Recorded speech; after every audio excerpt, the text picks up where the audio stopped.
Assalamu alaikum, my dear students. I am Maria Batul, and today I will discuss with you today's English paper in detail. This paper is about Mr. Chips, in which 18 short questions has been asked from the novel Mr. Chips. And the second portion of today's paper is about essay, which carries 14 marks. The very first question, which is about short question, in this portion 18 short questions has been asked, and each short question carries 2 marks, so total marks of this question is 36. Short question को attempt करने से पहले my dear students आपको certain things जो है अपने mind में रखनी चाहिए, उन चीज़ों को फॉलो करना चाहिए. पहली चीज़ जो आपको फॉलो करनी है, जिस टेंस में क्वेश्चन पूछा गया है उसी टेंस में आपने आंसर करना है. अगर आपसे टेंस जो है वो प्रेजेंट टेंस में पूछा गया है तो आप प्रेजेंट में आंसर करेंगे. अगर पास्ट में पूछा गया है तो आप उसका आंसर पास्ट टेंस में करेंगे. दूसरी चीज़ जो कि बहुत इंपॉर्टेंट है शॉर्ट क्वेश्चन को अटेम्प्ट करने के लिए, कि आप स्पेलिंग का ख्याल रखें, ग्रामेटिकल रूल्स का ख्याल रखें, पंक्चुएशन का ख्याल रखें, क्योंकि जब आप शॉर्ट क्वेश्चन अटेम्प्ट करते हैं आपके मटेरियल के साथ साथ आपका ग्रामर, आपकी स्पेलिंग, ये सारी चीज़ें भी चेक होनी होती हैं. तीसरी चीज़ आपकी क्वेश्चन की लिमिट. मैक्सिमम जो क्वेश्चन को आंसर करने की लिमिट होती है वो 5 लाइंस होती है, तो आपने ना बहुत ब्रीफ आंसर करना है कि आप कम मार्क्स सिक्योर करें, और ना ही ओवर अटैम्प्टेड करना है, इतना ज़्यादा इन डिटेल नहीं लिखना कि आपके मार्क्स डिडक्ट हो जाएं. तो आपने क्वेश्चन के आंसर की लिमिट को भी मद्देनज़र रखना है और उसको देखते हुए आपने हर क्वेश्चन को आंसर करना है. So now let's start the discussion of today's paper. The first question is, which school did Chips join first and how long did he serve there? The answer of this question is Mr. Chips joined Melbury Public School first in 1869 before joining Brookfield School. He left Melbury Public School in 1870 because he had been a bit dragged, tired and anxious there. Second short question is, what kind of fellow was Mr. Weatherby? Mr. Weatherby was very fatherly and courteous man. He was ill then when Mr. Chips joined Brookfield. He had vivid eyes. He was affectionate towards Chips. He advised him to maintain discipline.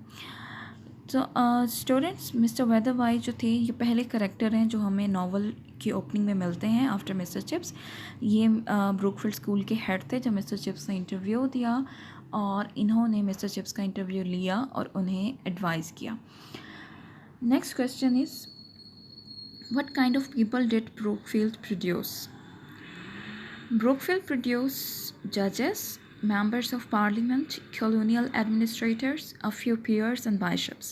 However, most of its students became merchants, manufacturers, professional men, country squires and parson. तो इस किस्म के जो लोग हैं वो Brookfield ने produce किए, जिन्होंने इंग्लैंड की हिस्ट्री में और उसकी रेपुटेशन में बहुत इम्पोर्टेंट रोल जो है वो सर अंजाम दिए थे. Next question number 4. How did Mr. Chips entertain the boys and guests at Mrs. Wickett's house? Important question है और बार बार आपको बताया हुआ है कि किस तरह मिस्टर चिप्स जो है अपने स्टूडेंट्स को और अपने गेस्ट को, जिनको वो इनवाइट करते थे, उनको किस तरह एंटरटेन किया करते थे. Chips entertain the boys and guest generously. He serve them tea and walnut cake with pink icing from Redways bakery. And in winter he also served them crumpets which were soaked in butter. तो ये जो statement है कि walnut cake था with pink icing from रेडवेज, ये पूरी statement आपने अच्छी तरह से याद करके इसको लिखना है. Next question number 5. How were the tables turned when Mr. Chips rushed to rescue a girl at the dangerous looking ledge? ये जो क्वेश्चन है ये कैथरीन ब्रिजेस और मिस्टर चिप्स की फ़र्स्ट मीटिंग के बारे में है, कि जब मिस्टर चिप्स कैथरीन ब्रिजेस के साथ मिलते हैं, जब उनकी पहली मुलाकात होती है, तो किस तरह जो है कैथरीन मिस्टर चिप्स का पांसा पलट देती है. कि जो काम मिस्टर चिप्स करना चाहते हैं उसके मुतज़ाद कैथरीन वो काम सर अंजाम देती है. The first meeting between Mr. Chips and Catherine is the most exciting incident of the novel. It was a chance meeting. By chance जो है मिस्टर चिप्स और कैथरीन की मुलाकात होती है. It happened so Catherine was waving excitedly from a dangerous-looking ledge. When Chips saw her doing so, he thought that she was in difficulties and ran to help her. In doing so, he slipped and wrenched his ankle. In fact, she was not in difficulties at all. She came immediately to Chips to help him. Thus, Chips found himself the rescued instead of the rescuer. तो इस तरह mister chips जो है जो Catherine को बचाने के लिए जाते हैं वो उसको बचाने की बजाय कैथरीन उनको बचाने के लिए उनकी तरफ लपकती है. Now, question number 6. Describe Catherine Bridges' physical appearance. इसमें आप कैथरीन ब्रिजेस के फ़िज़िकल अपीयरेंस उसके जिस्मानी की दो हाल जो कि नावल में बयान किए गए हैं उनको एज इट इज़ आप लिखेंगे. Catherine Bridges was a charming girl of 25. सबसे पहली चीज़ आप उसकी एज मेंशन करें. She was girl of 25 years old. She had blue flashing eyes, freckled cheeks and smooth straw-colored hair. She was an intelligent girl with modern ideas. और एक और चीज़ अगर आप इसमें मेंशन करेंगे she was at the time she was governance out of job कि उससे पहले इस मुलाकात से पहले वो गवर्नेंस थी लेकिन जब मिस्टर चिप्स और कैथरीन की पहली मुलाकात होती है तो उस वक्त वो आउट ऑफ जॉब होती है. Next question is did Catherine like Mr Chips profession. जैसा कि आप सब जानते हैं कि मिस्टर चिप्स का जो प्रोफेशन था वो टीचिंग प्रोफेशन था. तो क्या मिस्टर चिप्स के प्रोफेशन को कैथरीन ने पसंद किया, उसके बारे में उसके क्या ख्यालात थे, इसके बारे में आप इजहार करेंगे इस क्वेश्चन में. Catherine had a great liking for Chips profession. She considered school mastering a very important profession. She thought that it prepared the younger generation to play different significant roles in society. So, to Catherine, school mastering was more important than any other profession. Okay, next question number 8. What influence did Catherine exercise on Mr. Chips?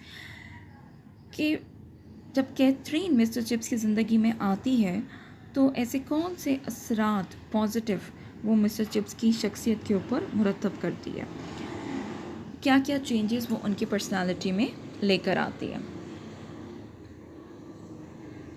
So answer the marriage brought a period of great happiness for chips. क्योंकि उनकी आपस की जब मुलाकात होती है तो उसके फ़ौरन बाद ही दोनों की शादी हो जाती है. The marriage brought a period of great happiness for Chips. Catherine made unbelievable changes in his personality. She made Chips a new man. वो मिस्टर चिप्स को मुकम्मल तौर पर एक नए इंसान के सांचे में डाल लेती है. She broadened his views and made him think in a better way. Thus, his discipline and sense of humor improved a lot. Chips became a very popular teacher at Brookfield. जब ये चीज़ें उसकी पर्सनालिटी में जब ये changes आते हैं तो मिस्टर चिप्स ब्रूकफील्ड के अंदर एक बहुत पॉपुलर टीचर के तौर पर जाने जाते हैं. Question number 9. What were the difficulties Mr Chips faced when he tried to write a book on Brookfield और हिज ऑटोबायोग्राफी. अब ऑन ब्रूकफील्ड और हिज ऑटोबायोग्राफी क्यों पूछा गया क्वेश्चन में, क्योंकि मिस्टर चिप्स की ज़्यादातर जो ज़िंदगी है वो ब्रूकफील्ड में ही गुजरती है और जब वो अपनी यादों के ऊपर एक किताब लिखने की कोशिश करते हैं तो उसमें ज़्यादातर यादें ब्रूकफील्ड पर ही मुश्तमिल होती हैं. यानी उनकी ऑटोबायोग्राफी के अंदर तमाम यादें जो हैं वो ब्रूकफील्ड पर मुश्तमिल होनी होती हैं. तो इसी वजह से जो है क्वेश्चन के अंदर कहा गया है to write a book on Brookfield और हिज ऑटोबायोग्राफी. मिस्टर चिप्स ने जो है अक्सर अपनी यादों पर नोट्स लिखने की कोशिश की अपनी एक्सरसाइज बुक में. एक्सरसाइज बुक जो है नोटबुक को कहते हैं. तो आप आंसर में लिखेंगे Chips often try to write a book on Brookfield और his autobiography but he couldn't do so. वो ऐसा नहीं कर सकते थे। इसकी दो बड़ी वजूहात जो हैं वो नावल में बयान की गई हैं। आप दोनों जो है अपने आंसर में बयान करेंगे। Number 1, writing tired him both mentally and physically, कि जब वो लिखना शुरू करते थे तो जिस्मानी तौर पर भी वो थक जाते थे और जहनी तौर पर भी वो थकावट का शिकार होते थे, क्योंकि ये काम उन्होंने अपनी रिटायरमेंट के बाद करना शुरू किया था। सेकेंड रीज़न क्या बताया गया है? Second, his recollection lost much of their flavour when they were written down. जब वो अपनी यादाश्त को, अपनी रिकलेक्शन को लिखने की कोशिश करते थे तो उनका जो टेस्ट था, जो रेलिश था, जो सोच कर वो इंजॉय करते थे, उसको जब उन यादों को वो लिखते थे तो पढ़ने के बाद वैसी इंजॉयमेंट वो हासिल नहीं कर पाते थे। तो ये दो रीज़न्स हैं जो आपके नावल में बताई गई हैं जिसकी वजह से वो अपनी ऑटोबायोग्राफी या अपनी ब्रूकफील्ड के ऊपर किताब नहीं लिख सके थे। Next question number 10, who was Faulkner? Character के बारे में है। आपके नावल के अंदर जितने भी करैक्टर हैं वो सब के सब बहुत इंपॉर्टेंट हैं, आप उनको अच्छी तरह से याद करेंगे। आप फॉकनर के बारे में पूछा गया है। फॉकनर एक सिग्निफिकेंट करैक्टर है क्योंकि ये मिस्टर चिप्स से उस दिन मिला था जिस दिन मिस्टर चिप्स की वाइफ कैथरीन ब्रिजेस और उनके न्यूली बॉर्न चाइल्ड की डेथ हुई थी 1 अप्रैल 1898 को। ठीक है। Faulkner was a student of Chips. He met Chips on the very day when his wife and newly born child died. He asked Chips if he might have the afternoon off and miss the chapel services too. He still asked if he could go to the station to meet his guest. जब mister chips उसको permission देते हैं, उसको afternoon of की permission दे देते हैं, तो वो नेक्स्ट परमिशन डिमांड कर लेता है कि चैपल सर्विसेज भी ऑफ़ कर दें। वो भी पॉजिटिवली आंसर करते हैं, तो वो अपने गेस्ट को जो है स्टेशन पर मिलने के लिए इजाज़त मांग देता है। तो मिस्टर चिप्स अपनी थॉट में बहुत ज़्यादा जो है इंडल्ज होते हैं और बहुत ज़्यादा वरीड होते हैं, परेशान होते हैं, और वो उसको गुस्से से आंसर करना चाहते हैं, लेकिन वो हर चीज़ का पॉजिटिव आंसर करते हैं। Next question number 11, who was Meldrum and how did he die? Meldrum जो थे ब्रूकफील्ड के हेड थे। फर्स्ट हेड इस नावल के अंदर जो हमें मिलते हैं वो मिस्टर वेदरबाई थे, और मिस्टर वेदरबाई के बाद जो सेकंड हेड हमें मिलते हैं ब्रूकफील्ड के अंदर वो है mister Meldrum. Meldrum was the head of Brookfield after Wetherby. Wetherby की जो डेथ थी वो 1870 में हो गई थी। So it's mean Mr. Meldrum joined Brookfield School in 1870. He served Brookfield for 30 years from 1870 to 1900. In 1900, Meldrum died of pneumonia and Chips was appointed as acting head of Brookfield. अब जो pneumonia है इसमें बच्चे जो है pneumonia की spelling wrong लिखते हैं, तो आपने इसको अच्छी तरह से याद करना है, स्पेलिंग का बहुत ज़्यादा ख्याल रखना है ताकि आपको पूरे नंबर दिए जा सकें। Question number 12, describe the row between mister Chips and Ralston, कि मिस्टर चिप्स और राल्स्टन के दरमियान जो लड़ाई हुई थी, जो झगड़ा हुआ था, उस पूरे इवेंट को आप डिस्क्राइब करेंगे। अब क्योंकि पूरा इवेंट लिखना है तो इसलिए ब्रीफली इसको डिस्क्राइब करेंगे कि कब इनकी लड़ाई हुई थी और क्या क्या वजूहात थी उस रो की। व्हेन चिप्स टर्न 60, जब मिस्टर चिप्स 7 बरस के हो गए, he was called to Ralston office. Ralston spoke to Chips very politely and asked him to retire, but Chips told him that he didn't want to retire at all. At this, Ralston got rude and impolite to Chips. He told Chips that his old method of teaching and his habits were slovenly, which were major obstacles to raising the standard of the Brookfield School. When Chips heard these allegations, he also got angry. He told Ralston that his allegations were baseless. He refused to retire and left Ralston office with a heavy heart. तो ये पूरा जो event है वो briefly मैंने इसमें describe कर दिया है। क्वेश्चन नंबर 13,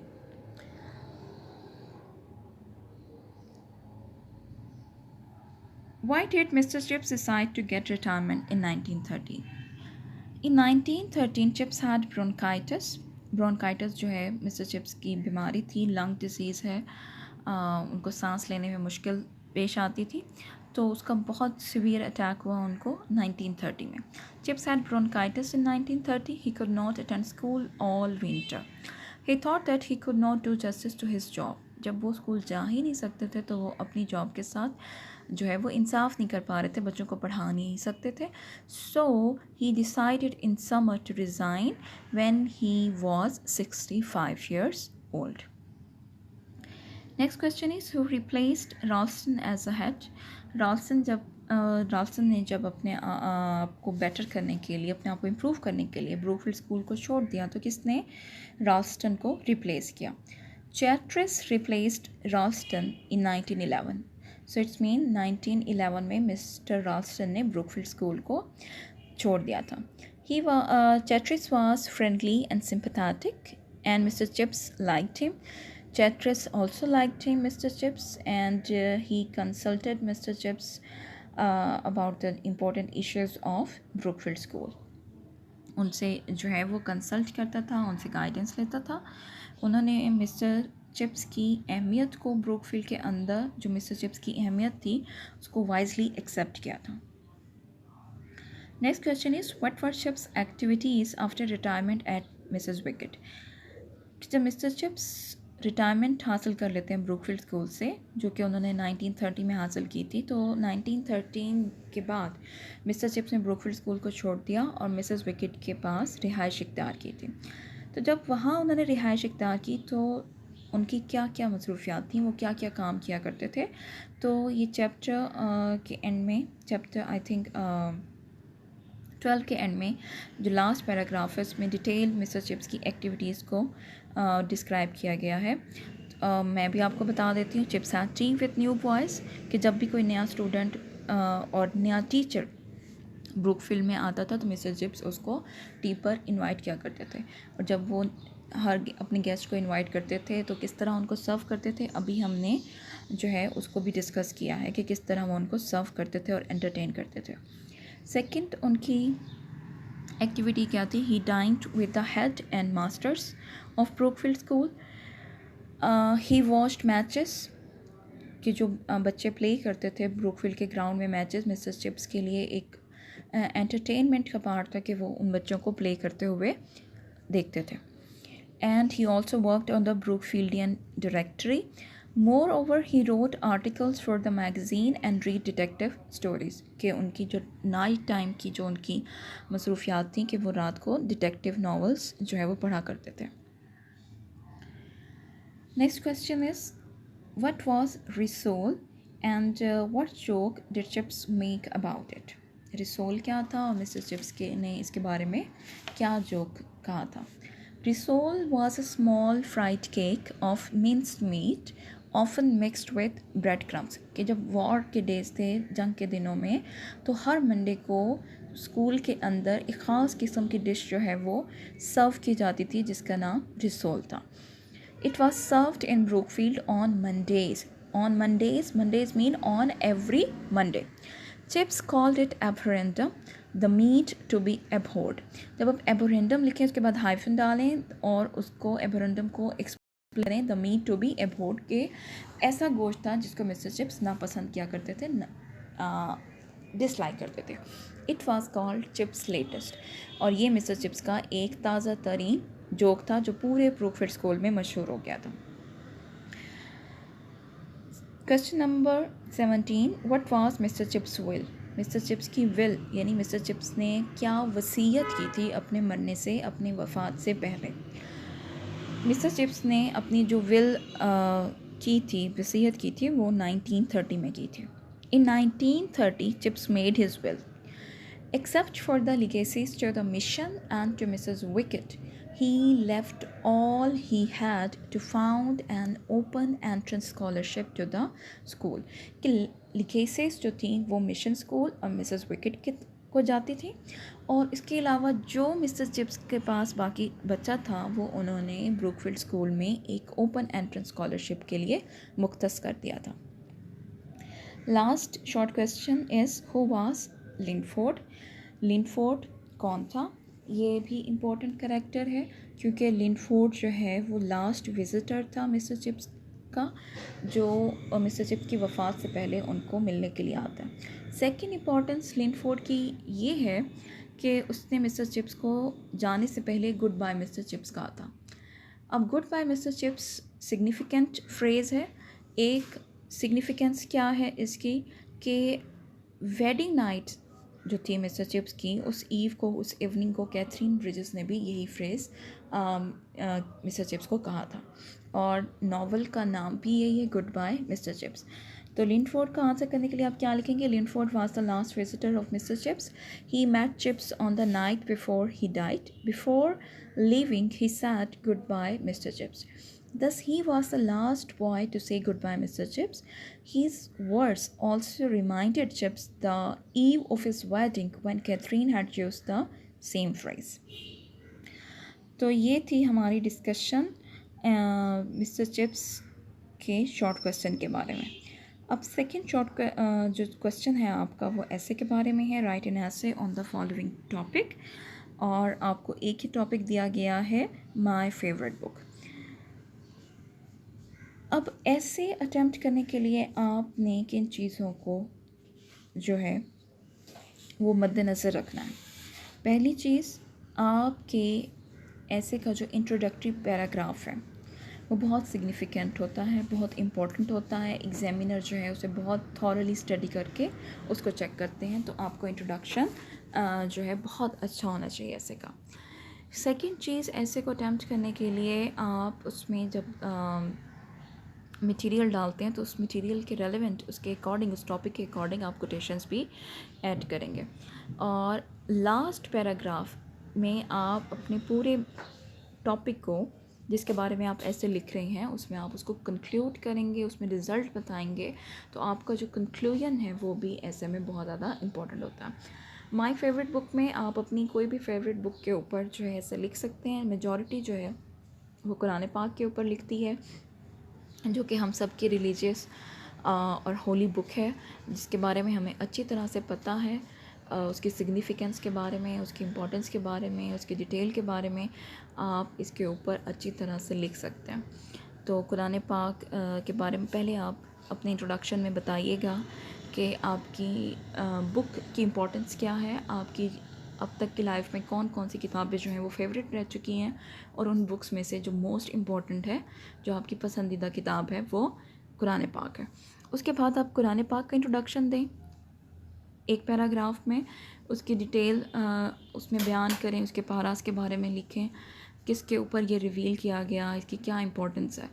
फिर आपको कुरान पाक क्यों पसंद है, आप क्यों इसको स्टडी करना पसंद करती हैं, क्या पॉजिटिव चीज़ें हैं, क्या पॉजिटिव इम्पैक्ट्स हैं, क्या जो इसने आपकी पर्सनालिटी के ऊपर जो है वो छोड़े हैं, जिसकी वजह से आप कुरान पाक को पसंद करती हैं। तो वो डिटेल में आप वो रीज़न्स देंगी।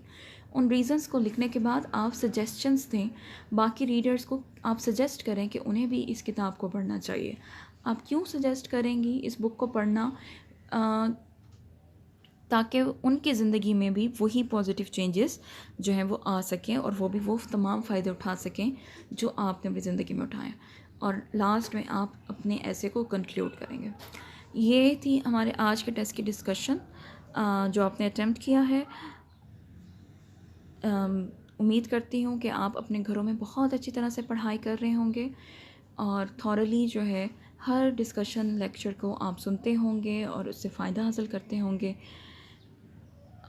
और इस लेक्चर को सुनने के बाद अगर आपको कोई फर्दर डिफ़िकल्टी फ़ील होती है तो आप ज़रूर मुझसे पूछिएगा। Thank you for your humble patience. अल्लाह हाफ़िज़।